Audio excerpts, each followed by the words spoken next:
Your wife is seeing my husband. I looked up from my coffee. A woman had slid into the booth across from me at the diner on Fax Avenue in Denver.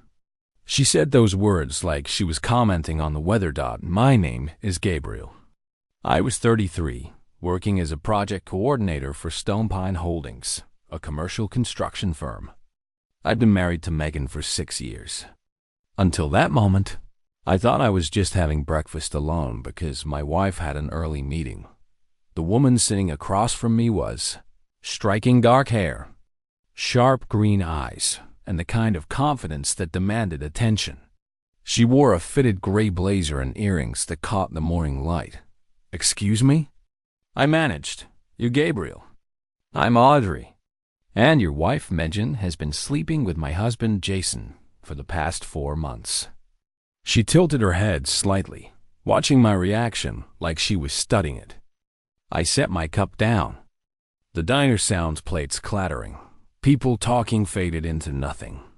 "How do you know who I am?" I asked. "I followed Jason one night. Saw him meet your wife at a hotel off Spear Boulevard. I got curious, started digging, found out who she was, found out who you were." She shrugged. It wasn't hard. I sat there, trying to process her words. 4 months. That was when Megan started working late. When she stopped asking about my day. When she began feeling more like a roommate than a wife. "Why are you telling me this?" I asked. Audrey leaned back and crossed her arms. "Because I'm done pretending. Jason thinks I don't know. Your wife probably thinks you don't either.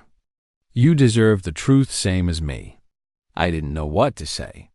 Part of me wanted to deny it, defend Megan, call Audrey crazy. But another part, a quieter, honest part, had been whispering doubts for months. Audrey reached into her purse and slid her phone across the table. On the screen was a photo. Megan and a man I didn't recognize standing close outside a parking garage. His hand rested on her lower back. She was laughing. My stomach dropped. "That's Jason," Audrey said. I stared at the photo for a long time before pushing her phone back. "I'm sorry," I said quietly. I wasn't sure who I was apologizing to, her or myself. Audrey studied me, then gave a faint smile. "Don't be sorry yet. The night's still young." The signs had been there. I just hadn't wanted to see them. Megan and I met when we were 25 at a mutual friend's birthday party. We talked for hours on a rooftop patio. Within a year, we were engaged. Within 2, married.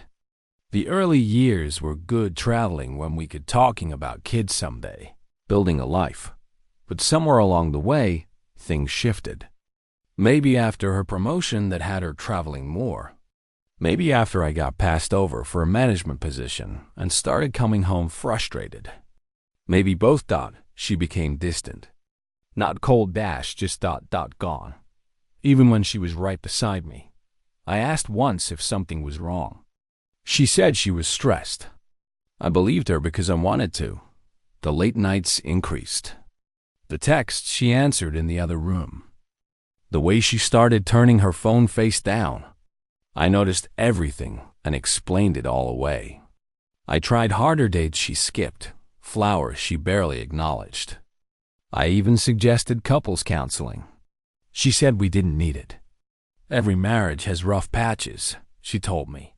Looking back, I think some part of me already knew she had drifted away. In the diner, Audrey watched me silently until she finally asked, "You okay?" "No," I admitted. "But I'm not surprised. That's the worst part." She nodded. I felt the same. Like I'd been waiting for something I already knew was happening. "How long have you and Jason been married?" I asked. 8 years. "We have a daughter. She's 5. Her jaw tightened. That's the part that kills me. I swallowed hard. Megan and I had talked about kids, but she always said the timing wasn't right. Now I understood why. "What are you going to do?" I asked. Audrey looked at me with a mix of mischief and resolve. "That depends on you." "On me?" She leaned forward. "Forget her. Go out with me tonight." I blinked. "What?" You heard me. I should have said no.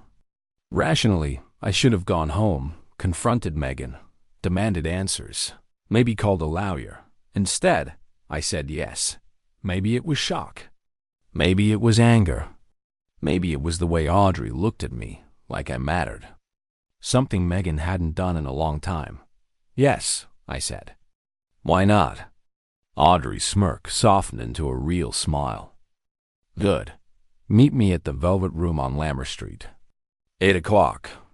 She placed a $10 bill on the table for my coffee and walked out without looking back. I stayed there another 20 minutes staring at the empty seat. When I finally left, I didn't go to work. I called in sick, something I almost never did, and spent hours driving around the city, thinking about everything I had ignored for so long. By the time I got home, Megan was gone for the day. The quiet house felt hollow. I wandered through the rooms like a stranger. Eventually, I found myself in our bedroom, standing in front of her closet. I didn't know what I was looking for. Proof, maybe. I found it in a shoebox on the top shelf. Hotel receipts. A handwritten card, counting the days until I see you again. Jay. I sat on the bed holding it for a long time. All those nights she claimed she was working late. All those conferences. Every doubt she dismissed. All eyes. I put everything back where it was. Then I got ready for my date with Audrey, and I didn't feel guilty. Not even a little. My vows had already been broken, just not by me. At 7:30, I drove downtown. The streets glistened from an earlier rain. The Velvet Room glowed softly under the streetlights. Audrey was waiting outside, looking like the beginning of something new. Inside, the bar was dim, jazz humming in the background. She'd changed, now wearing a black dress that made it clear she had thought about tonight. You came, she said as I slid into the booth. Did you think I wouldn't? I thought you might go home and do the noble thing. Confront your wife, have the hard talk. She raised her glass. I'm glad you didn't. I ordered a whiskey neat. When it arrived, I took a long sip. So, what is this? I asked. Revenge? Audrey thought for a moment. Maybe partly, but I've been thinking about it, and I don't think revenge is the whole story. Her finger traced the rim of her glass. I just wanted to feel something real. Something that wasn't pretending. I understood that more than she knew. How long have you known about Jason? I asked. 3 weeks. I hired a private investigator after I found a hotel receipt in his jacket. One night, paid in cash. He said it was a business expense that got misfiled. She let out a quiet laugh. I wanted to believe him, she said, but I didn't. And you've been carrying this alone the whole time? I asked. I had to figure out what I wanted to do, she replied. Screaming at him felt pointless. Filing for divorce without a plan felt reckless. So I waited, gathered information. And then I found out about you. She looked at me with an expression I couldn't quite read. I watched you for a couple of days before I approached you, she admitted. You seemed like a decent guy, someone who didn't deserve what was happening.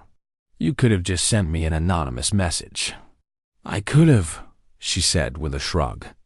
But where's the fun in that? Despite everything, I laughed.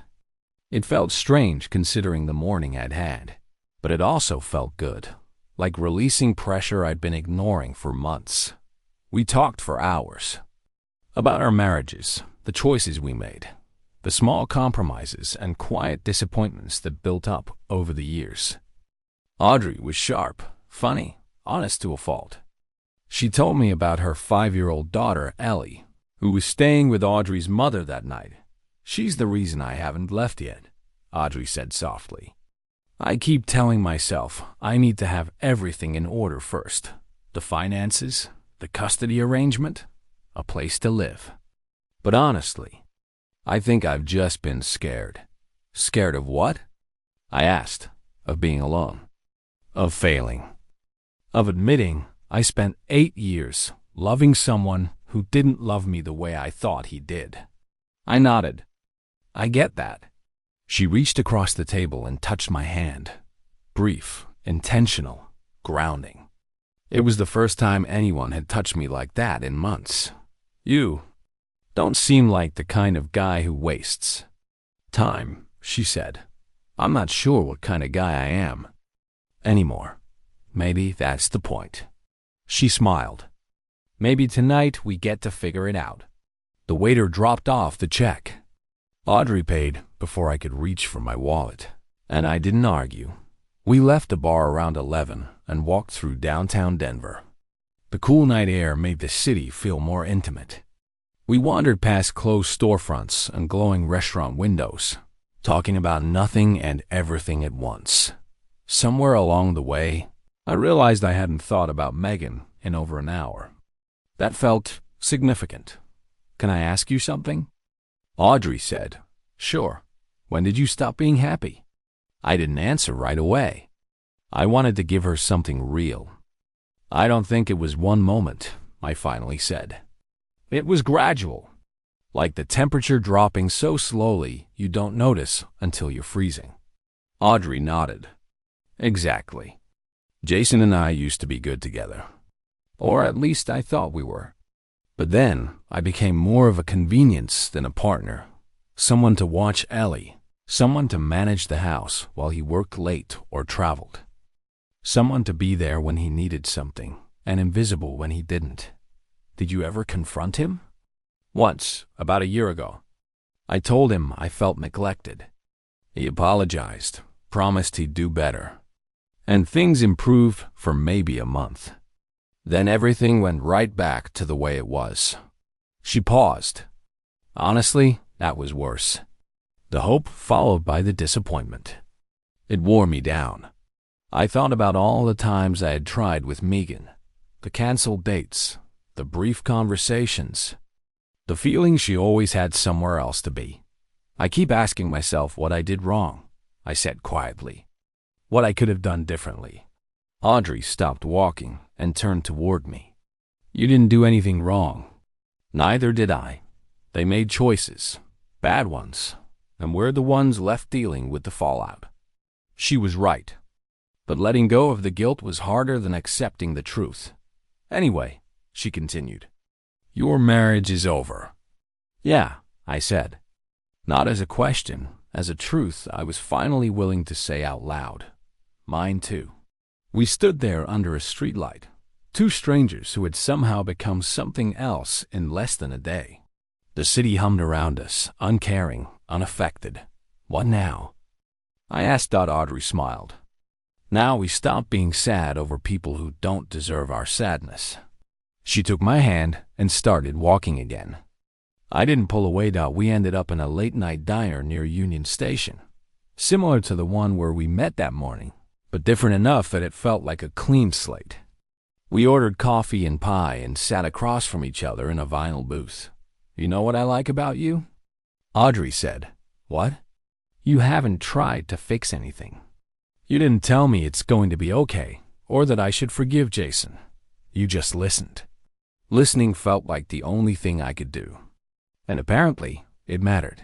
Most men don't know how to do that, she said with a small smile. We stayed until almost 2 a.m., talking about our childhoods, our dreams, the things we'd given up and the things we still wanted. Audrey grew up in Fort Collins, moved to Denver for college, and never left. She worked as an interior designer and loved her job, even when it drained every ounce of her energy. Ellie is my whole world, she said. Whatever happens with Jason, I just need her to be okay. She will be, I said. That's obvious. She smiled, and something in her face softened. When we left the diner, the streets were empty. I walked her to her car. We lingered in the yellow glow of a street lamp, neither of us ready to leave. This was unexpected, she said. Which part? All of it. She laughed quietly. I walked into this morning ready to blow up your life and mine. I didn't expect to actually like you. I didn't expect to like you either, I admitted. She stepped closer. So, what do we do about that? I looked at her. This woman I'd known less than a day, but who somehow felt familiar. Beautiful, complicated, hurting, hopeful, and very, very alive. I think we see where this goes, I said. Her smile widened. I was hoping you'd say that. She kissed me, soft, deliberate. When she pulled back, her eyes were bright. Call me tomorrow, she said. After you deal with things at home, I will. She drove away, and I stood there watching her taillights vanish around the corner before heading to my own car. When I got home, Megan was asleep. I stood in the doorway of our bedroom and looked at her for a long time. The woman I had married, the woman I had loved, the woman who had chosen someone else. I didn't feel anger or sadness. I just felt done. The next morning, I told her I knew. I didn't yell.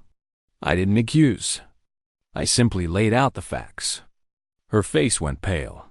Gabriel, I can explain. Don't, I said. I'm not asking for explanations.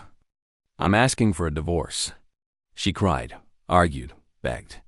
Said it was a mistake. Said it meant nothing. Said she still loved me, but I'd heard enough lies. I packed a bag, called a lawyer, and left. I spent the first week in a small hotel.